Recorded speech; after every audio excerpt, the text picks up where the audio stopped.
ये रेडियो सदाए हुर्रियत जम्मू व कश्मीर है। मोहम्मद तारिक अपडेट्स के साथ। मकबूजा कश्मीर में आज 144वें रोज भी जारी रहने वाले भारतीय महासरे और पाबंदियों के बायस वादी कश्मीर और जम्मू खत्ते के इलाकों में मामूलाती जिंदगी बदस्तूर मफलूज है। सेंट्रल जेल श्रीनगर में नजरबंद 80 साल हुर्रियत रहनुमा डॉक्टर गुलाम अहमद हुब्बी और हुर्रियत कारकुन फयाज अहमद जरगर के अहले खाना ने उनकी बिगड़ती हुई सेहत पर तशवीश का इजहार किया है। वज़ीर-ए-आज़म पाकिस्तान इमरान खान ने कहा है कि भारत में मुसलमानों से इम्तियाजी सलूक बानी पाकिस्तान कायद-ए-आज़म मोहम्मद अली जिन्नाह के यकीन की तस्दीक है। पूरी दुनिया आज नाम निहाद सेक्युलर भारत का चेहरा देख रही है। भारत में मुस्लिम मुखालिफ शहरियत के नए मुतनाज़ा कानून के खिलाफ शदीद एहतजाजी मुजाहरों की रोकथाम के लिए पुलिस और भारतीय फौज ने मुख्तलिफ शहरों में सिक्योरिटी के इंतजामात मजीद सख्त कर दिए, जबकि इंटरनेट सर्विस मुअत्तल है। अब तक 30 अफराद मारे जा चुके हैं, जिनमें ज्यादातर मुसलमान हैं। भारतीय रियासत मध्य प्रदेश के वजीर आला कमलनाथ ने कहा कि वो ऐसे किसी कानून को अपनी रियासत में नाफिज नहीं होने देंगे जो किसी मजहब और भारतीय आइन के खिलाफ हो। मुतनाज़ा शहरियत बिल पर हंगामों से मोदी के पार्टी अरकान भी परेशान हैं। बीजेपी रुकन संजीव बलियान का कहना है कि ऐसे होने वाले मुजाहरे नहीं देखे। न सिर्फ उन्हें बल्कि दीगर बीजेपी अरकान को भी अवाम के इतने गम गुस्से का अंदाजा नहीं था।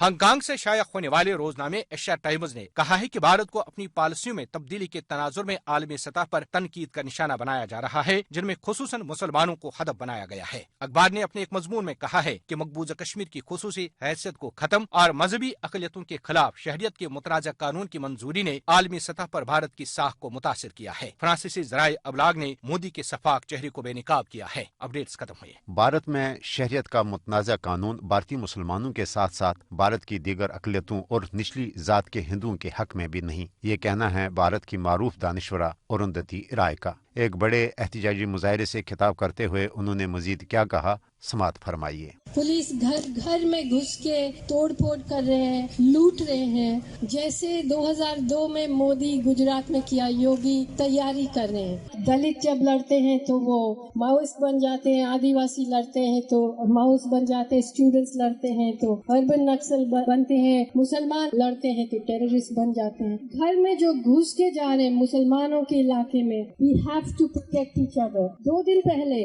इस देश का प्राइम मिनिस्टर ने रामलीला ग्राउंड में लाखों लोगों के सामने खड़े होके बहुत बड़े झूठ बोले। जब वो एनआरसी का जिक्र कर रहे थे वेस्ट बंगाल में, उन्होंने कहा कि हमारे देश में डिटेंशन सेंटर नहीं है। उनको पता था कि उसका फोटो है, उसका बजट है, एनआरसी का बजट, एनपीआर का बजट, सब कुछ निकला हुआ है। तो ये जो कह रहे हैं कि मुसलमानों के खिलाफ है, हाँ उनके खिलाफ ये बिगटरी है, लेकिन ये गरीबों के खिलाफ है, आदिवासी के खिलाफ है, दलित के खिलाफ है। ये थी भारतीय दानिश्वरा अरुंधति राय जो कह रही थी कि इस मुतनाज़ा कानून के खिलाफ हम सबको मुत्हिद होकर एक मुनज़्ज़म तहरीक शुरू करनी होगी।